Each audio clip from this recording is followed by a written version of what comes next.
Urdu M A final class میں آپ کا خیر مقدم ہے۔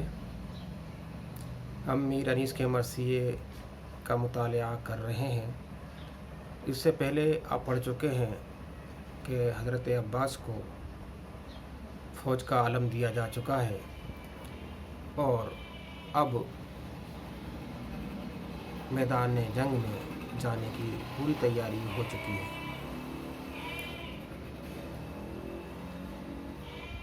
فوج شام سامنے سے آ رہی ہے، اس کی خبر ابن حسن نے حضرت امام حسین کو دی تو حضرت امام حسین نے فرمایا کہ فکر کی کوئی بات نہیں ہے، حضرت عباس بھی آتے ہیں اور ہم بھی تھوڑی دیر میں آنے والے ہیں۔ اس کے بعد منظر بیان کیا جاتا ہے کہ ناگاہ بڑھے علم لیے عباس سے با وفا، دوڑے سب اہل بیت کھلے سر برہ نہ پا، حضرت نے ہاتھ اٹھا کے یہ ایک ایک سے کہا، لو الوداع اے حرم پاک مصطفیٰ،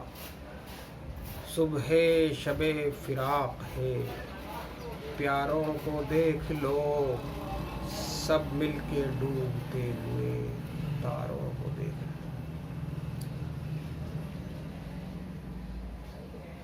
حضرت عباس اچانک جھنڈا لیے آگے بڑھتے ہیں تو سب اہل بیت دوڑنے لگتے ہیں، کھلے سر برہ نہ پا، ننگے پا۔ اس وقت حضرت امام حسین نے ہاتھ اٹھا کے ایک ایک سے کہا، لو الوداع، آج ہم جا رہے ہیں اے حرم پاک مصطفیٰ۔ اپنے جو حرم تھا، اپنے گھر کی جو عورتیں تھیں ان کی طرف، اے حرم پاک مصطفیٰ، اے مصطفیٰ کے پاک حرم، آج ہم آپ سے الوداع ہو رہے ہیں۔ صبح شب فراق ہے، یہ شب فراق کی صبح ہے، پیاروں کو دیکھ لو، سب ڈوبتے ہوئے تاروں، سب مل کے ڈوبتے ہوئے تاروں کو دیکھ لو، سب مل کے، یہ تمہارے تارے ہیں، یہ ڈوبتے ہوئے تارے ہیں، یعنی صبح کے وقت تارے ڈوب ہی جاتے ہیں، شب فراق کی یہ صبح ہے اور یہ تارے سب ڈوب جانے والے ہیں۔ یہ بات حضرت امام حسین فرماتے ہیں۔ ادھر حضرت عباس آگے بڑھتے ہیں تو فوج ان کو دیکھتی ہے تو کیا منظر سامنے آتا ہے؟ شاعر کہتا ہے کہ دیکھی جو شان حضرت عباس اشجاع، آگے بڑھی علم کے پس از تہنیت سپاہ، نکلا حرم سرا سے وہ عالم کا بادشاہ، نشتر بدل تھی بنت علی کی فغان و آہ، رہ رہ کے اشک بہتے تھے روئے جناب سے، شبنم ٹپک رہی تھی گلے آفتاب سے۔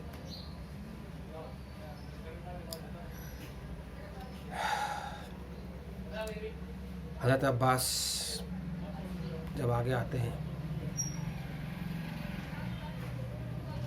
عرش جاہ اس کو کہتے ہیں جس کا مرتبہ بہت اونچا ہو، آسمان جیسے آپ بلند مرتبے والا۔ تو جب حضرت عباس کی شان دیکھی فوج نے تو علم کے آگے بڑھی اور آپ کو مبارکباد پیش کی، پس از تہنیت، پس از بعد میں، تہنیت مانے مبارکباد، یعنی کہ فوج مبارکباد دینے کے بعد علم سے آگے بڑھی، علم کے آگے بڑھی، اور ادھر نکلا حرم سرا سے دو عالم کا بادشاہ، یعنی کہ اپنے گھر سے حضرت امام حسین باہر نکلتے ہیں۔ دو عالم کا بادشاہ مراد حضرت امام حسین، حرم سرا یعنی گھر سے۔ نشتر بدل تھی بنت علی کی فغان و آہ، اور بنت علی یعنی حضرت زینب بہت آہ و فغان کر رہی تھی، اور ان کی فغان و آہ جو ہے دل پر نشتر مار رہی تھی، دل پر چوٹ پہنچا رہی تھی، دل تڑپ رہا تھا سن سن کے، رہ رہ کے اشک بہتے تھے روئے جناب سے، اور حضرت امام حسین کے چہرے سے رہ رہ کے آنسو بہہ رہے تھے، جیسے ایسا لگ رہا تھا جیسے سورج کے پھول سے شبنم ٹپک رہی ہے۔ آفتاب کے ساتھ شبنم کا لانا اپنے آپ میں شعری حسن ہے۔ حضرت امام حسین حرم سرا سے باہر تشریف لے آتے ہیں اور گھوڑے پر تشریف فرما ہوتے ہیں۔ منظر شاعر کہتا ہے کہ مولا چڑھے فرس پہ محمد کی شان سے، ترکش لگایا ہرنے پہ کس آن بان سے، نکلا یہ جن و انس و ملک کی زبان سے، اترا ہے پھر زمیں پہ براق آسمان سے، سارا چلن خرام میں کب کے دری کا ہے، گھونگھٹ نئی دلہن کا ہے، چہرہ پری کا ہے۔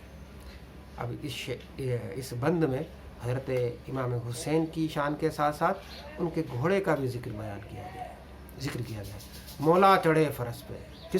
حضرت امام حسین گھوڑے پر چڑھے، فرس مانی گھوڑا، کس کی شان سے؟ محمد کی شان سے، حضرت محمد مصطفیٰ صلی اللہ علیہ وسلم کی شان سے، اور ترکش لگایا ہرنے پہ، اور اپنے ہرنے پر، ہرنا جو ہے گھوڑے کی جو کاٹھی کا اگلا حصہ محراب نما ہوتا ہے اس کو کہتے ہیں، اپنے اس میں ترکش بڑے کس آن بان سے حضرت امام حسین نے ترکش لگایا، اور تو پھر نکلا یہ جن و انس و ملک کی زبان سے۔ جب یہ منظر دیکھا تو جنات، انسان اور فرشتے سب کی زبان سے کیا نکلا کہ اترا ہے پھر زمین پہ براق آسمان سے، یعنی کہ آسمان سے براق زمین پر پھر اتر گیا ہے۔ براق کے حوالے سے آپ کو معلوم ہے کہ کہا جاتا ہے کہ حضرت محمد صلی اللہ علیہ وسلم اسی پر تشریف لے گئے تھے، تو یہ ان کے گھوڑے کی طرف اشارہ ہے۔ سارا چلن خرام میں کب کے دری کا ہے، گھونگھٹ نئی دلہن کا ہے، چہرہ پری کا ہے۔ سارا چلن خرام میں کب کے دری پہاڑی چکور کو کہتے ہیں، تو اس کی جو چال ہوتی ہے بڑی خوبصورت ہوتی ہے، تو اس گھوڑے کی چال میں سارا چلن جو ہے کب کے دری کا ہے، اور گھونگھٹ نئی دلہن کا ہے،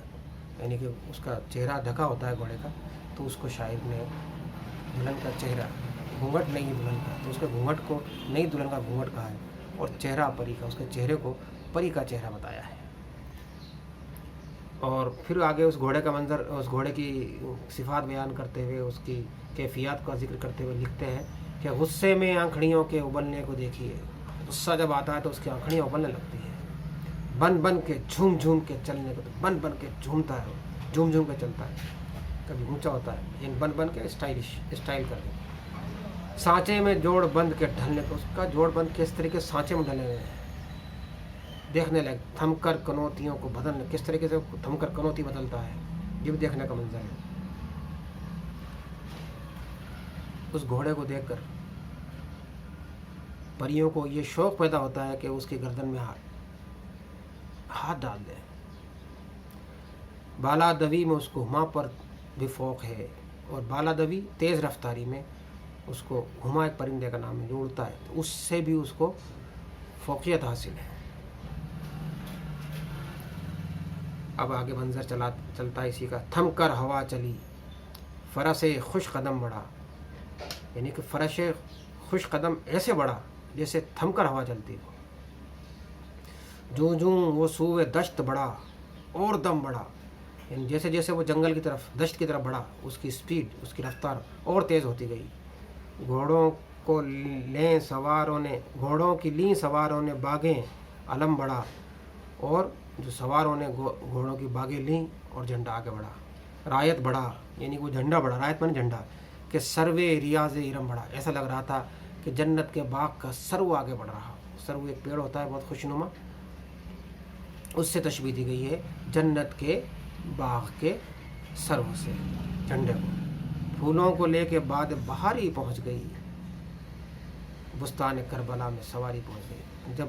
حضرت امام حسین کی سواری بستان کربلا میں پہنچ گئی تو ایسا لگ رہا تھا کہ پھولوں کو لے کے بعد بہاری آ گئی، کربلا کے میدان میں بہار پیدا ہوئی۔ اب ذکر چونکہ جھنڈے کا ہو رہا ہے، اسی جھنڈے کا ذکر آگے کرتے ہیں کہ پنجہ ادھر چمکتا تھا اور آفتاب ادھر، اس کی ضیاتی خاک پہ زو اس کی عرش پر، زرریزی علم پہ ٹھہرتی نہ تھی نظر، دولہا کا رخ تھا سونے کے صحرے میں جلوہ گر، تھے دو طرف جو دو علم اس ارتفاع کے، الجھے ہوئے تھے تار خطوط شعاع کے۔ بڑا خوبصورت منظر، یعنی کہ میر انیس کو منظر نگاری میں کمال حاصل ہے۔ جھنڈے میں پنجہ لگا ہوا ہے، وہ چمک رہا ہے، وہ پنجہ زمین پر چمک رہا ہے اور آفتاب آسمان پر چمک رہا ہے، اور آفتاب کی ضیاء یعنی آفتاب کی روشنی زمین پر آ رہی ہے اور اس پنجے کی روشنی آسمان پر جا رہی ہے۔ زرریزی علم پہ ٹھہرتی نہ تھی نظر، اور سونا برسانا، زرریزی سونا بکھیرنا، یعنی جھنڈا سونا بکھیر رہا تھا، اس پر نظر نہیں رکتی تھی۔ دولہا کا رخ تھا، یعنی کہ وہ سونے کے صحرے میں جلوہ، ایسا لگ رہا تھا کہ دولہا نے سونے کا صحرا پہن رکھا تھے دو طرف جو علم اس ارتفاع کی، یعنی جب دونوں طرف اس بلندی کے جھنڈے ہوں تو دونوں کی شعائیں آپس میں الجھ رہی تھی۔ یہ منظر بیان کیا شاعر نے۔ آگے کہتا ہے کہ اللہ رے سپاہ ہے خدا کی شکو و شان، جھکنے لگے جنود ضلالت کے بھی نشان، کمریں کسے علم کے تلے ہاشمی جوان، دنیا کی زیب دین کی عزت جہاں کی جان، ایک ایک دودمان علی کا چراغ تھا، جس کو بہشت پر تھا تفوق وہ باغ تھا۔ جھنڈے کے ذکر کے بعد آپ دوبارہ رخ کرتے ہیں دوسری جانب کہ اللہ رے سپاہ خدا کی شکو شان، یعنی کہ جو حضرت امام حسین کی فوج ہے اس کو سپاہ خدا کہہ کر پکارا ہے، اس کی شان اور شوکت کہہ رہا ہے، اس کے لیے اللہ کیا بات ہے اس کی۔ اس کے سامنے جھکنے لگے جنود ضلالت کے بھی نشان، یعنی کہ جو گمراہی کا لشکر تھا اس کے نشان اس کے سامنے جھکنے لگے، اور کمریں کسے علم کے تلے ہاشمی جوان، اپنی کمر کس کے اپنی کمر کو کسے ہوئے سب ہاشمی جوان جھنڈے کے تلے آ کر کھٹے ہوئے ہیں۔ دنیا کی زیب ہیں یہ لوگ، دین کی عزت ہیں اور جہان کی جان ہے۔ یہ ان کی تعریف بیان ہو رہی ہے۔ ایک ایک دودھ مان علی کا چراغ تھا، یعنی کہ ایک ایک حضرت علی کے خاندان کا چراغ تھا، اور جس کو بہشت پر برتری حاصل ہے، تفوق کہتے ہیں برتری، یہ وہ باغ ہے۔ پہلے مصرے میں چراغ کہا اور دوسرے میں اس کو باغ کہا، اور اس باغ کو بہشت کے باغ، بہشت سے بھی برتر قرار دیا۔ آگے کہتے ہیں کہ لڑکے وہ 7-8 صحیح قد سمن ازار،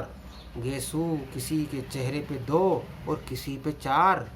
حیدر کا رعب نرگسی آنکھوں سے آشکار،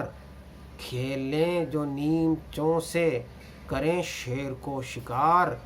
تیروں کی سمت چاند سے چہرے تنے ہوئے، آئے تھے عیدگاہ میں دولہا بنے ہوئے۔ چھوٹے بچوں کا جو حضرت امام حسین کے اہل خانہ ہیں ان کا ذکر کس طریقے سے ہو رہا ہے کہ لڑکے وہ 7-8 بچے تھے، وہ لڑکے تھے، صحیح قد تھا ان کا، قد بڑا خوش قامت تھے وہ، اور ان کے سمن ازار پھولوں جیسے ان کے رخسار، بہت پیارے بچے۔ گیسو کسی کے چہرے پہ 2 اور کسی کے چہرے پہ 2 گیسو تھے، کسی کے چہرے پر 4 گیسو تھے۔ ان کے حیدر کا رعب، حضرت علی کا رعب ان کے چہروں سے ظاہر ہوا تھا۔ نرگسی آنکھوں سے آشکار، ان کی نرگس کہتے ہیں ایک پھول ہوتا ہے جو آنکھ کی طرح ہوتا ہے، یعنی ان کی نرگسی آنکھیں، یعنی خوبصورت آنکھوں سے حضرت علی کا رعب ظاہر ہو رہا تھا۔ اور اگر وہ چھوٹی تلواروں سے کھیلیں جو نیمچوں سے، نیمچا کہتے ہیں چھوٹی تلوار کو، تو شیر کو شکار کرتے ہیں۔ اور ان کا حال یہ تھا کہ تیروں کی سمت چاند سے چہرے تنے ہوئے، ان کے پیارے پیارے چاند سے تیروں کی سمت تنے ہوئے تھے، تیر آ رہے تھے سامنے تھے، ان کو خوف نہیں تھا، وہ ڈر نہیں رہے تھے تیروں سے۔ آئے تھے عیدگاہ میں دولہا بنے ہوئے، ایسا لگ رہا تھا کہ جیسے چھوٹے بچے عید کے دن عیدگاہ میں دولہا بن کے جاتے ہیں، تیار ہو کے جاتے ہیں۔ یہ ننھے بچے جنگ کے میدان میں عید کی طرف تیار ہو کر آئے ہیں، دولہا بن کر آئے ہیں۔ یہ منظر ہے ان 7-8 لڑکوں کا جو حضرت امام حسین کے ساتھ ہیں اور جن کو شوق شہادت ہے۔ اس کو منظر کو شاعر نے بڑی خوش اسلوبی کے ساتھ بیان کیا ہے۔ اس کے آگے جنگ کا حال بیان کیا جائے گا دوسرے بندوں میں، اس کو ہم اپنے اگلے لیکچر میں دیکھیں گے۔ آج کے لیے اتنا ہی کافی ہے، انشاءاللہ اگلے بندوں میں آگے گفتگو ہوگی۔